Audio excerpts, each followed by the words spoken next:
So, you wake up one day and find you're the only person left in the world. Kinda cool, right? No obligations, no rules, no limits. Go nuts! Step 1. Enjoy the good things while you can. Go for the exotic fruits first. If your mangoes and bananas are imported from overseas, chances are they'll be hard to come by. So eat them while you can and enjoy every last bite. Step 2. Find a secure source of fuel. You might think that with no one stopping you, you could go anywhere. But not so fast. All those abandoned cars, boats, and planes you see lying around will be useless in about 2 years when their fuel goes stale. Guess you'll be sticking around, but for how long? Step 3. Find a place to live. If water, food, and shelter are your basic needs, shelter would be the easiest to come by. You'd literally have a world of homes to choose from. But be careful where you settle down. Cities would become dangerous, since without proper maintenance, they'd start to fall apart pretty quickly. Nature's elements, rain, frost, and heat, would take their toll. Rot and mold would become widespread, and vegetation would crack through concrete and break through glass.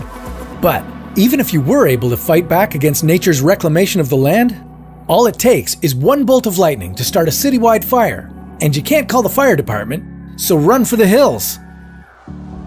Step 4. Get yourself some protection. But even the country isn't all that safe. First of all, there are predators you'd need to defend against. Wild dogs, feral cats, bears. But you'd only have to worry about them as long as you could still breathe. There are more than 400 nuclear power plants in the world.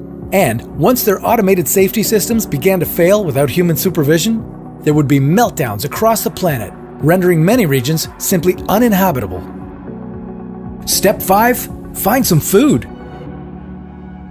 In terms of food, the city would be your best bet. Supermarkets have enough canned and frozen food to last you for decades.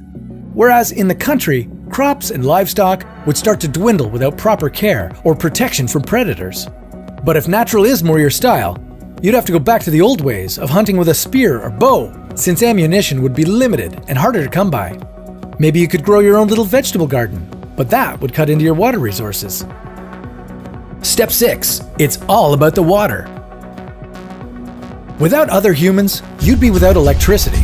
Water pumping stations and treatment works would shut down, and the fresh water kept in reservoirs would go stale quite quickly. You could rely on bottled water, and you'd probably have thousands of liters to go through, but eventually you'd have to learn how to purify your own. Step 7. Start learning. You'd have to teach yourself a lot of things, but lucky for you, you've got a lot of time on your hands, and millions of books out there with all the information you'd need to survive effectively on your own. So while it might be hard at first, you could technically survive as the last human on Earth.